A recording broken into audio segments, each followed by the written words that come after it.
Bem, pessoal, eu sou o professor Fabiano Barros e pretendo passar um pouco para vocês da minha ideia e do meu conhecimento do princípio fundamental da contagem,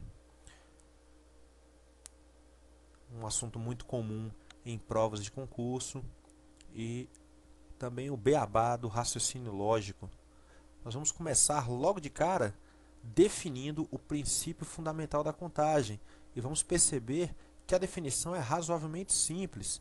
Vamos pensar em dois eventos ou em dois acontecimentos, né? Vamos pensar assim, que se o primeiro pode ocorrer de m maneiras distintas e o segundo pode ocorrer de n maneiras distintas, o número de maneiras é m vezes n. O total, então, é obtido multiplicando a quantidade do primeiro pela quantidade do segundo. Isso pode ser estendido para qualquer número de eventos. Vamos resolver algumas questões, então. Situações e problemas. Você resolveu comprar um carro novo e, após uma pesquisa, reuniu as seguintes informações. Primeiro, nós temos aí o fabricante, 3 tipos, tamanho, 2 tipos e 4 possibilidades de cor. Então nós temos aí fabricante, tamanho e cor. A pergunta é, de quantas maneiras diferentes você poderá comprar o seu carro novo? Pelo princípio fundamental da contagem, nós multiplicamos 3 vezes 2 vezes 4, né, o total de quantidade de fabricantes, o tamanho e a cor, e encontramos 24 maneiras, o que é fácil de mostrar. Perceba, se você escolher o primeiro carro da GM, né, você tem como opções o carro pequeno ou médio. Supondo que nós escolhemos o pequeno, nós teremos então 4 opções de cores e vamos supor, por exemplo, que a gente escolha a cor branca. Nós teremos então como possibilidades 4 cores para o primeiro, 4 cores para o segundo, 8 cores GM, 8 da Renault, 8 da Ford, totalizando então as 24 maneiras que nós falamos na tela anterior, ok? Bom, fica mais fácil pensar na ideia, ao invés de desenhar um diagrama de árvore, fica melhor pensar na ideia de multiplicar os eventos 3 vezes 2 vezes 4, 24 maneiras. Segunda questão, um salão tem 6 portas. De quantos modos distintos podemos entrar e sair sem usar a mesma porta? Fica claro que nós temos duas decisões a tomar, porque eu tenho que entrar e tenho que sair desse salão. Então a primeira decisão que eu vou pensar é em quantas portas eu tenho para entrar e quantas portas eu tenho para sair. Fica claro que nós temos 6 portas para entrar, não podendo utilizar a mesma porta que nós entramos, teremos 5 portas como opção para sair. Pelo princípio fundamental da contagem, uma vez estabelecido todos os dados do problema, nós temos 30 maneiras, 6 vezes 5, 30 maneiras de entrar e sair desse salão.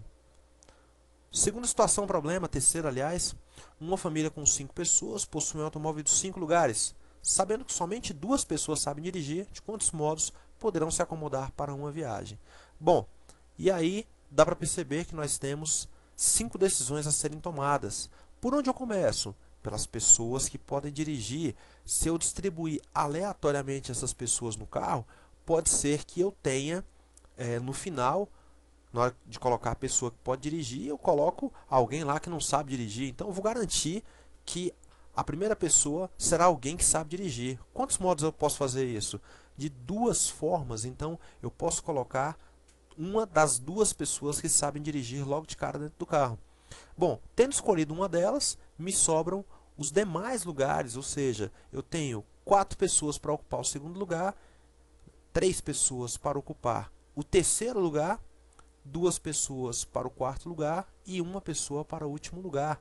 Então os demais lugares ficam assim ocupados, ok? Lembrando que uma pessoa apenas vai dirigir. Eu tenho 2 opções, mas eu tenho uma pessoa apenas dirigindo e as outras 4 pessoas para ocupar os demais lugares.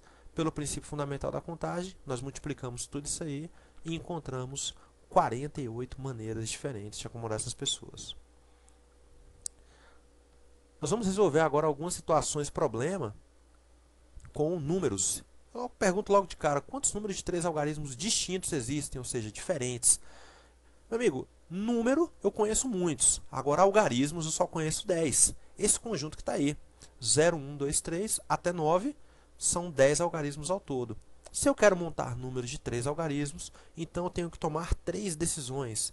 quem será o algarismo da centena, quem será o algarismo da dezena e, por último, o algarismo da unidade.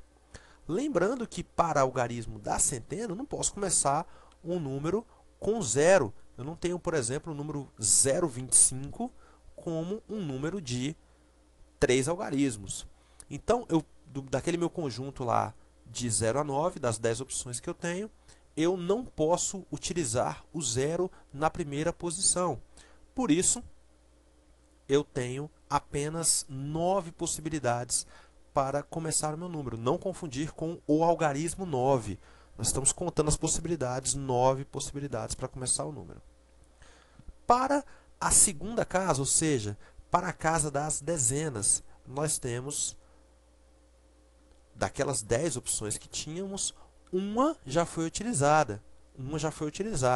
Mas lembre-se que o zero volta a ser uma opção. Se o zero volta a ser uma opção, eu tenho, partindo da ideia que eu tenho 10 algarismos para utilizar, menos um algarismo que já foi utilizado na primeira casa, me sobram novamente 9 opções para utilizar. Então, lembrando que dos 10 que eu tinha, o zero volta a ser opção. Então, dos 10 que eu tenho para utilizar, um já foi. Então, por isso, eu tenho apenas 9 algarismos. Para a última opção, dos 10 algarismos, daquele conjunto de 10 algarismos que eu tenho para trabalhar, 2 números já foram. Alguém já foi. 2 números desse conjunto já foram, portanto, me sobram apenas 8 algarismos para compor a unidade.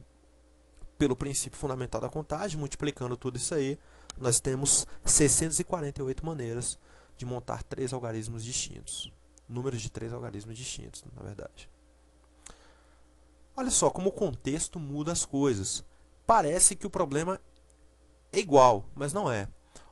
Nós agora vamos pensar num banco. Um cliente vai cadastrar uma senha no banco, senha de 5 algarismos distintos, e eu pergunto quantas são as possíveis senhas. É claro que são 5 decisões a serem tomadas. O primeiro, o segundo, o terceiro, o quarto e o quinto número que vão compor esta minha senha. O contexto é totalmente diferente, porque agora o zero pode ser o primeiro número da minha lista.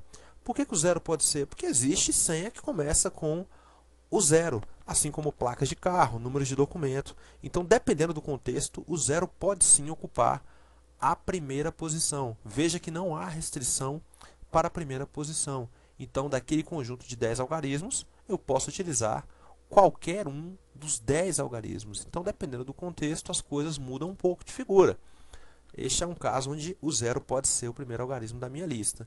E aí eu vou, aos poucos, diminuindo, porque dos 10 que eu tinha, já utilizei um, me sobraram 9, e assim sucessivamente, 8, 7 e 6. Pelo princípio fundamental da contagem, multiplicando tudo isso aí, eu tenho 30.240 senhas possíveis com essas condições.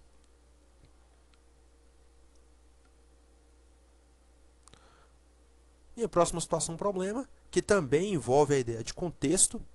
Eu tenho um exame vestibular onde os candidatos foram numerados de 001 a 1000. A pergunta é quantos candidatos receberam números cujos algarismos são distintos. E novamente eu vou pensar em números de 3 algarismos distintos. Veja bem, porque um número de 4 algarismos distintos só pode ser, nesse caso, o 1000. E o 1000 apresenta repetições em sua composição. Então a ideia é pensarmos em números de 3 algarismos distintos. Vamos a eles, então. Bom, para compor o primeiro número, eu tenho todas as minhas 10 opções, porque o zero pode iniciar o número. Lembre-se que é um número de inscrição, não é um número qualquer, é um número de inscrição. Então, eu posso utilizar qualquer um dos meus 10 algarismos, portanto, eu tenho, inclusive o zero, né? Portanto, eu tenho 10 opções. Para segundo número, do meu conjunto de 10 algarismos, eu posso utilizar qualquer um, exceto o algarismo que foi utilizado na primeira posição. Portanto, eu tenho 9 opções. Para a terceira posição, para a terceira casa, dos meus 10 algarismos, qualquer um deles pode ser utilizado, exceto os 2 que foram utilizados na primeira casa. Portanto, me sobram 8 opções. Então, dentro dessas 8 opções, eu encerro o meu problema encontrando 720 candidatos. Bem, pessoal, essa foi uma ideia de princípio fundamental da contagem. Espero que vocês tenham gostado e até a próxima, se Deus